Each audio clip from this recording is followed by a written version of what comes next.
Hi everyone. Today, we'll explore the history of computers, their hardware components, and software types that make them work. Computers have evolved through 5 generations, from the bulky vacuum tube machines of the 1940s to today's AI-driven systems. Each generation brought improvements in size, speed, and power.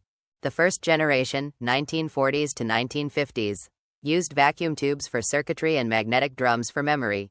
Large, expensive, and consumed a lot of power. Example for this is ENIAC. The ENIAC, Electronic Numerical Integrator and Computer, was the first general-purpose electronic digital computer developed during World War II for the U.S. Army to calculate artillery firing tables. By John Mauchly and J. Presper Eckert. The second generation, 1950s to 1960s, used transistors instead of vacuum tubes. Smaller, faster, and more reliable. Example: IBM 1401. The IBM 1401, launched in 1959, was a revolutionary, affordable, and widely popular mainframe computer that marked the shift from vacuum tubes to transistors and became the most common computer in the world by the mid-1960s. Third generation, 1960s to 1970s, used integrated circuits, ICs. Increased processing speed and efficiency. Example: IBM 360.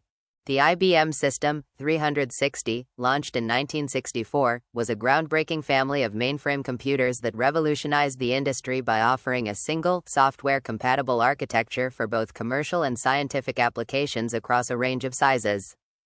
The fourth generation, 1970s present, based on microprocessors, personal computers, PCs, became common. Example: Apple II, IBM PC. The Apple II, introduced in 1977, was a groundbreaking personal computer that helped launch the personal computing revolution.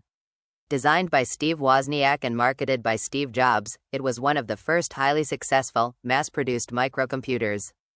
The fifth generation, present-future, based on artificial intelligence, AI, cloud computing, and quantum computing. Focused on parallel processing, machine learning, and advanced problem-solving. The fifth generation of computers, spanning roughly from 1980 to the present, is characterized by the development of artificial intelligence, AI, and ultra-large-scale integration, ULSI, technology. Hardware components. Input devices allow users to enter data, keyboard, mouse, scanner. Output devices display or produce results, monitor, printer, speakers. Central processing unit, CPU, the brain of the computer that processes instructions. Memory, RAM, ROM, stores data temporarily, RAM, or permanently, ROM. Storage devices keep data long-term, hard drives, SSDs, flash drives. Types of software. System software manages hardware and system resources. Example: operating systems, Windows, Linux, macOS. Application software, programs designed for specific tasks. Example: MS Word, Photoshop. Programming software, tools for developers to create applications. Example: compilers, IDEs, Python, C++. Thank you for watching.